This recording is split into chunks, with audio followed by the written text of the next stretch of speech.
बदसूरत बिटिया। आपके उत्साह को बढ़ाने के लिए एक मजेदार कहानी जो रोमांच के साथ साथ प्रेरणा भी है। एक गांव में एक लड़की रहती थी। वो देखने में बहुत क्रूप थी। उसका नाम सपना था। लेकिन गांव के ज्यादातर लोग उसे बदसूरत लड़की कहकर बुलाया करते थे। वैसे सपना किसी की बात का बुरा नहीं मानती थी, क्योंकि वो अच्छी तरह जानती थी कि वो बहुत बदसूरत लड़की है। सपना बड़ी हो चुकी थी और अब उसके घर वालों को उसकी शादी की चिंता सताने लगी है। क्योंकि सपना दिखने में बिल्कुल सुंदर नहीं थी, इसीलिए उसे कौन पसंद करेगा ये सवाल घर वालों को खाए जा रहा था। लेकिन सपना अपनी ही दुनिया में खुश थी। उसे शादी करने की इच्छा नहीं थी। वो पुलिस में भर्ती होना चाहती थी, इसीलिए उसका ध्यान पुलिस की भर्ती में होता है। वो कॉलेज पहुंच चुकी थी। सपना के कॉलेज में एक बहुत बड़े डॉक्टर की लड़की पढ़ती थी, जिससे सपना की दोस्ती थी। सपना अक्सर अपनी सहेली से ही अपने दिल की बात कह पाती थी। उसकी सहेली उसे कभी हीन भावना से नहीं देखती थी, बल्कि दोनों में सगी बहनों से भी बढ़कर प्यार था। एक दिन सपना अपनी सहेली के साथ उसके घर खाना खाने जाती है। घर में सपना की सहेली के माता पिता उसका स्वागत शाही अंदाज में करते हैं और सपना के खाने के लिए एक से एक उत्तम व्यंजनों की सजावट करते हैं। खाना पीना होने के बाद सपना अपनी सहेली के साथ जाकर उसके कमरे में बैठ जाती है और कुछ घंटों की गपशप के बाद सपना अपने घर वापस आ जाती है। सपना के मामा उसकी शादी के लिए एक लड़के का रिश्ता लाए होते हैं, जो बैंक में गार्ड के पद पर नौकरी करता है। सपना पुलिस ऑफिसर बनना चाहती है और इसीलिए वो शादी के लिए तैयार नहीं थी। वो अपने माता पिता से रिश्ते के लिए मना कर देती है, जिस वजह से सपना के मामा जी नाराज होकर चले जाते हैं।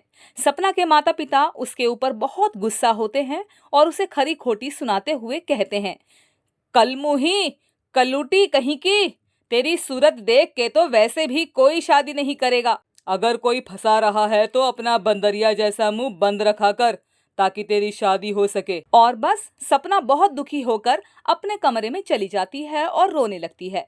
सपना अपनी किस्मत को कोसते हुए सोचती है, इस जिंदगी से छुटकारा पा लूं तो सब खुश हो जाएंगे।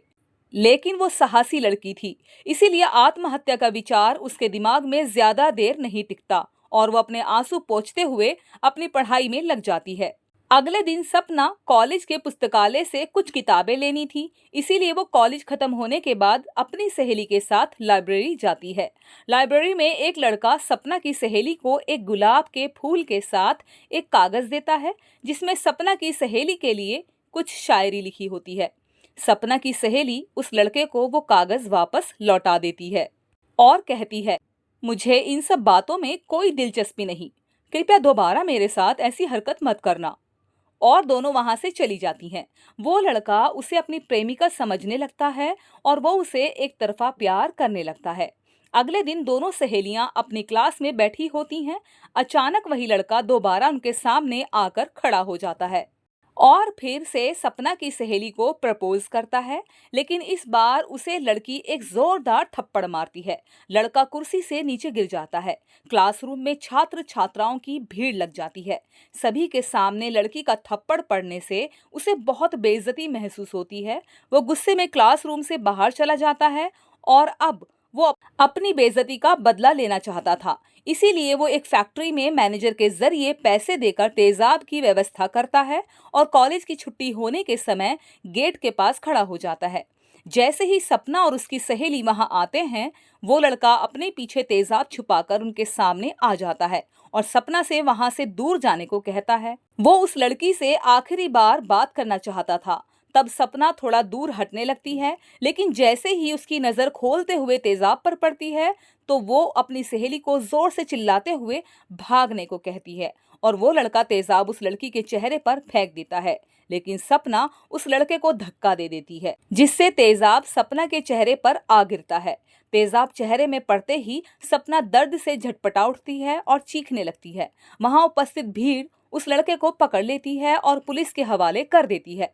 सपना का पूरा चेहरा तेजाब से झुलस चुका था। उसे अस्पताल लाया जाता है। सपना की सहेली को सपना के लिए बहुत बुरा लग रहा था। क्योंकि सपना पहले से ही अपने चेहरे को लेकर दुखी थी और तेजाब की वजह से वो भयानक दिखेगी।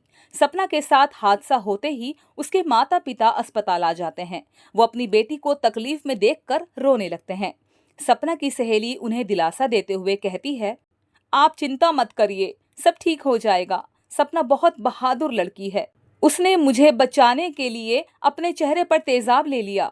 उसकी सहेली के पापा जो कि डॉक्टर हैं, जैसे ही उन्हें पता चलता है कि उनकी बेटी को बचाने के लिए सपना ने अपना चेहरा जला लिया, वो कुछ ही मिनट में अस्पताल पहुंच जाते हैं और अस्पताल पहुंचते ही डॉक्टर अपनी बेटी से मिलते हैं और सपना के मेडिकल टेस्ट की रिपोर्ट देखते हैं। वो सपना को अपने हॉस्पिटल ले जाने की प्रक्रिया पूरी करते हैं। दरअसल वो एक स्किन स्पेशलिस्ट हैं और ऐसे मरीजों के लिए उनका अस्पताल अच्छा इलाज मुहैया करवाता है। सपना के माता पिता उसे दूसरे अस्पताल जाने की मंजूरी दे देते हैं। दरअसल वो मन ही मन में सोच रहे थे कि सपना ना बचे तो ही ठीक है, क्योंकि इतनी बड़ी जिंदगी में वो किसके सहारे जिएगी। वो अपनी बेटी के भविष्य के लिए चिंतित थे, लेकिन होनी को कुछ और ही मंजूर था। 1 महीने के इलाज के बाद सपना का ऑपरेशन पूरा हो चुका होता है और जैसे ही डॉक्टर उसका चेहरा खोलते हैं, वो किसी खूबसूरत अप्सरा की तरह लग रही थी। डॉक्टर सपना को कहते हैं, बेटी, तुम्हें बहुत बड़ा झटका लगने वाला है। क्या तुम तैयार हो? सपना को थोड़ी तकलीफ हो रही थी। वो हिम्मत करके अपने बिस्तर में बैठ जाती है और डॉक्टर जैसे ही उसके सामने आईना लाते हैं, सपना के होश उड़ जाते हैं। उसको यकीन नहीं होता कि वो इतनी सुंदर बन सकती है। अब वो बदसूरत लड़की नहीं, बल्कि एक खूबसूरत परी जैसी दिखने लगी थी। सपना की सहेली उसे देखकर खुश हो जाती है।